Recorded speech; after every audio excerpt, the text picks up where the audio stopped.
Hi guys, and welcome back to another DrAce video, and today we're going to be playing WRC 10, and we're going to be competing in the anniversary mode once again, and it's time for the last rear-wheel drive to win the WRC.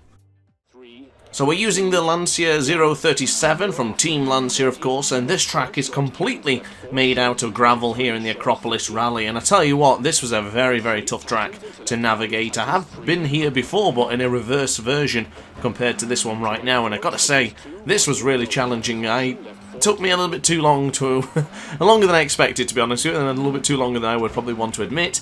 But honestly, it was very, very enjoyable and very satisfying when I finally got to the end, and I'm hoping you guys enjoy the video as well. Of course, if you are a fan of my stuff so far, why not consider subscribing? We're on the road to 2,500 subscribers next. I guess that'll be the next milestone after hitting 2,000 subscribers, which I'm still very grateful for. I've got a setup guide coming for you very, very soon, so stay tuned for that. But as far as the Acropolis Rally went, very difficult.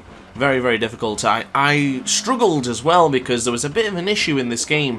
I don't know if you're going to be able to see it in the actual video I've done, but unfortunately I was suffering with a lot of mini and micro stutters every now and again. I might get to a specific corner and it'll just stutter, and with that stutter I've lost my braking mark, or I've gone too far, or I've maybe just completely missed a corner entirely, and it was rather annoying. This happened to me about 7 times, where I'd be on a fantastic lap and things were looking really, really good, and then it would just stutter for like a minute second, and that was enough to throw me off. It was very jarring. I've not seen it yet in WRC 10, and it seems to be only this track I've ever encountered that, so I'm hoping that never rears its ugly head ever again. But for the time being, going into the hairpin, nice and firm there on the acceleration, and pretty good on the brakes. I've got to say, the gravel felt very different, and with this being a rear-wheel drive car, it was much, much more challenging compared to the other cars I've been using as of late. Very challenging indeed, but I tell you what, I really enjoyed it nonetheless. It was really, really good to drive, and it was nice to try something rather different as well. Of course, the Lancia, a great looking car with the Martini livery, which looks fantastic. It was just a great combination, but there you go. I think you could just see it there on your screen. Maybe you want to rewind that just to see those little mini stutters every now and again. That is not my editing software.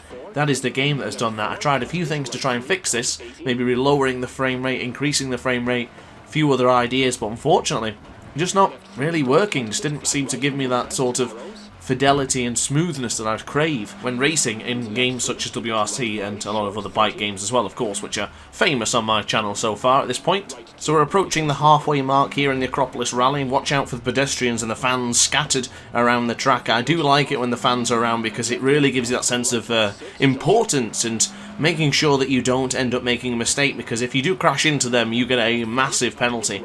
And I won't lie to you, I was on a very, very good lap earlier on, and I got really close to the end, and I just thought, right, floor it, and I just completely scattered a bunch of fans straight through the barriers, and a massive 10-second penalty. So definitely avoid doing that to the fans. Of course, they're here to watch and celebrate, not to be attacked and killed during a WRC 10 event. But I must confess, I did like this track after a while. It was very challenging and very, very stressful to make sure I got the job done during the micro stutters. But this track offers so much stuff.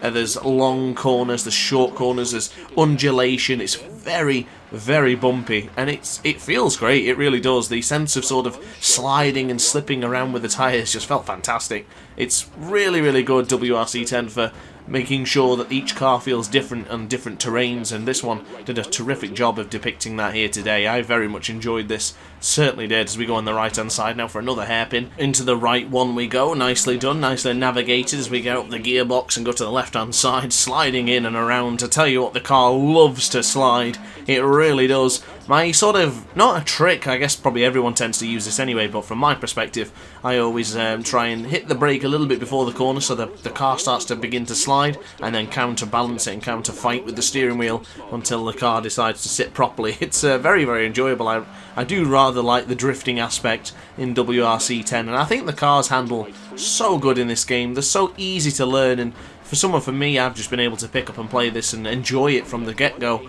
but sometimes, of course, some games take a bit of a learning curve to get used to. Granted, I'm not great at this game, I'm pretty decent, I mean, I can get by, but I'm not playing on the hardest difficulty, and I'm certainly not competing with some of the best drivers in the world. Absolutely no chance of that happening here on this channel, but I still very much enjoy just giving my best on WRC 10, and I really, really love these WRC 50th anniversary event modes. I think they're fantastic. I've only done one event in the career mode, I've not actually done a video on it, and I have been considering maybe doing a career mode video. If you're interested in career mode, let me know in the comment section down below. Of course, I'm always eager to see what you guys want to do. That's what really makes the whole thing important. If you guys enjoy the content and I enjoy making it, so perfect combination. So of course, let me know in the comment section down below. But going next to the wall there and going to the right hand side here, I did get a little bit tentative at this point because this is a great lap so far and I felt really confident. And something you may or may not know about me is if the content doesn't look good and appealing, I probably won't show it. So if I've made a massive ton of mistakes, I will restart and I'll do it again. So like even that little mistake there, I'm surprised I didn't restart and do the whole thing again, but I guess a little mistake just shows I'm human after all. So going into the final corner, make sure you don't hit the fans, make sure you don't hit the barriers, or just clobber into the sign right there at the end. Oh no, the fans are still going to get hit. Oh no. But that is job done for the last rear-wheel drive to win the WRC from the Acropolis Rally in 1983. So I will leave you with a little bit of the replay now. I really hope you guys have enjoyed the video. If you have, let me know in the comment section down below and hit that notification bell to be alerted to every single DrAce upload and live stream. So like, comment and subscribe, and I'll see you in the next video. Thanks for watching, guys. Ciao for now.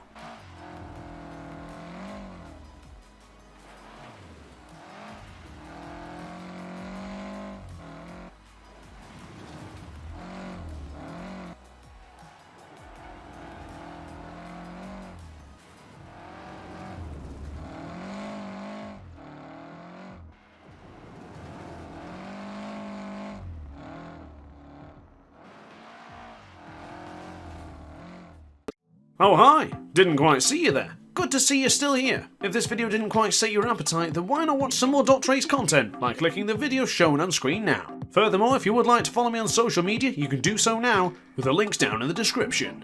Consider subscribing so you don't miss a single DrAce video.